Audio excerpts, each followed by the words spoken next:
Center for Action and Contemplation presents a homily by Father Richard Rohr. The Lord be with you.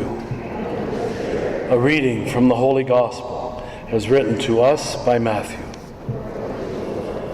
Jesus told this parable to the crowds.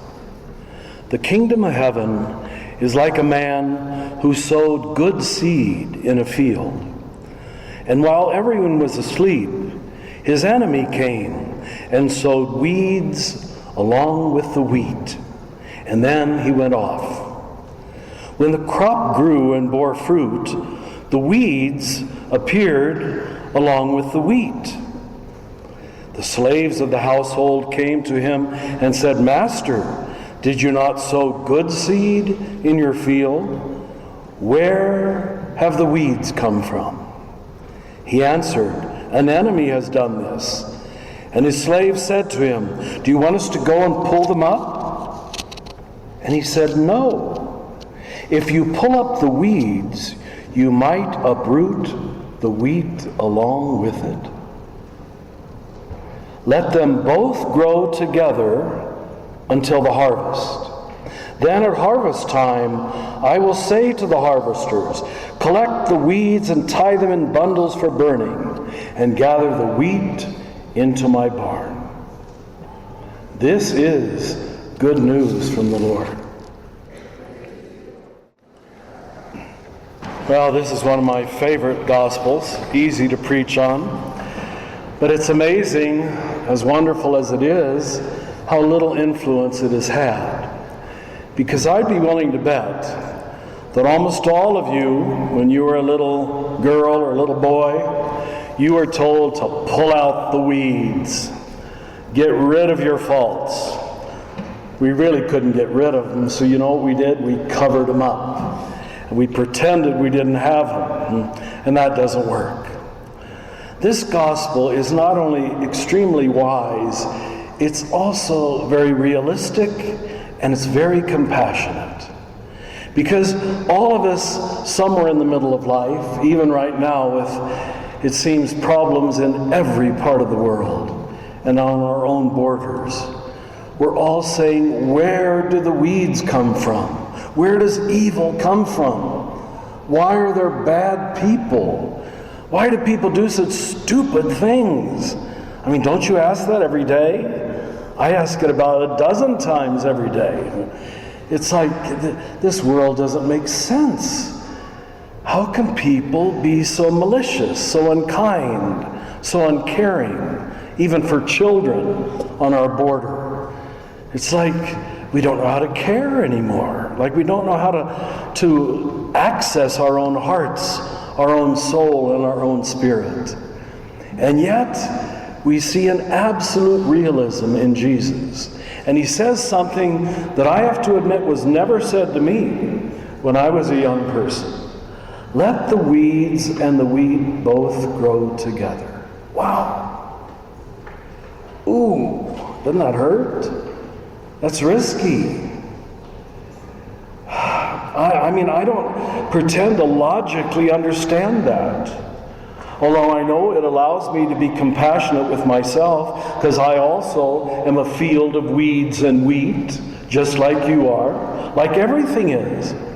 Everything is a mixed bag. It's a combination of good and bad. And so it keeps us from thinking too highly of ourselves, that we're that perfect, but it also keeps you from dismissing yourself as terrible. You're not all weeds, but you're not all wheat either. And what the gospel basically says is to keep yourself from anger and cynicism and negativity, which is where most human lives go.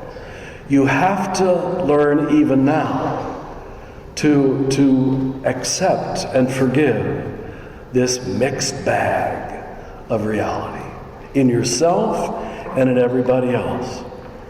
If you don't, you normally become a very angry person. And America is filled, the world is filled with a lot of angry people because they cannot accept their own weeds Now, to accept them doesn't mean you say, oh, it's okay to be stupid and evil, but it means that you have some realism about yourself and you at least see it. You see that there are weeds in my field, that what I just did wasn't very nice. What I just did was not very compassionate or caring. So you have to name the weed as a weed. You can't just pretend it's all wheat. It isn't. You're not perfect. I'm not perfect. America's not perfect. The church is not perfect. Your girlfriend isn't perfect. I'm sorry to tell you. Neither is your boyfriend. And in fact, the project of learning how to love, which is our only life project, is quite simply learning to accept that. If you love anybody, and I hope you all do, then you have learned to accept a person despite their faults. You've seen a few things you wish you could change in your husband, maybe more than a few. You've seen a few things you'd like to change in your wife, maybe more than a few. But by the grace of God, you're saying, you know what? The good outweighs the bad. And if you don't come to that decision, you'll go crazy. Because every person in the world is a field of weeds and wheat. And what he says is, let them both grow together till the harvest. And I'll take care of it at the end of time. Now, do you realize what that's saying? That means that you can stop your judgmentalism about everybody and leave the judgment up to God. What a relief! That should be 1,000 pounds off of all of our backs. Leave the judgment up to God. And you know what I've learned, the longer I've been on my own journey, is that God's judgment is always much kinder than human judgments. I'm sorry to have to say it, but I'll take God's judgment any day. And you're nice people, so I don't mean to hurt your feelings, but I'll take God's judgment any day over yours. As soon as you see me do something wrong, you'll hate me. And you'll gossip about me. And you'll say, oh, he's a whole field of weeds. Well, I got my weeds, that's for sure. But what love means is to say, I know that, and I care for you anyway. Only God's heart, only the mind of Christ, really fully knows how to do that. You and I are still in kindergarten. We're still learning the early ways of love. This homily by Father Richard Rohr is copyright by the Center for Action and Contemplation. Visit cac.org for other educational resources and programs.